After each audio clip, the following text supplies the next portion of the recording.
executive. But then let me bring in Wakili. The aspect of, I'd just like to pick your mind on this, because you are a lawyer. You are able to tell us whether the president has been getting the correct legal advice.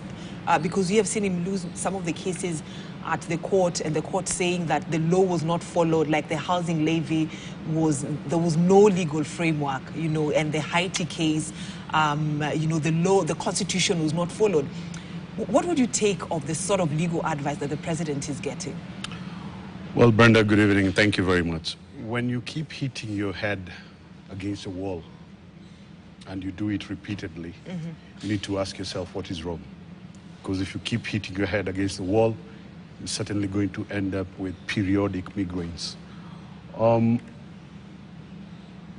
It's a really sad state of affairs that the court, the judiciary, has to correct some of these decisions and policies that are being made by the executive and other quarters. The problem is not with the judiciary per se, because if you're not satisfied with what one court says, you have the leeway to go up higher and get that corrected. So the question is, what personnel are you arming yourselves with?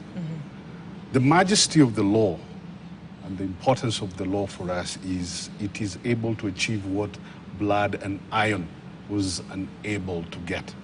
So we have to make the conscious decision whether we want to be a country that abides by the rule of law or we are going to use strong-arm tactics.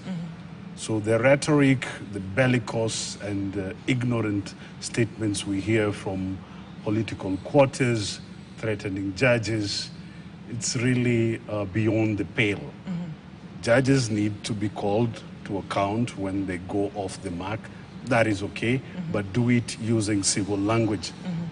You cannot insult judges, making some insinuations that are not founded, and then expect you to have the confidence of investors, have the respect of international partners, and generally instill confidence in the judiciary among the citizenry.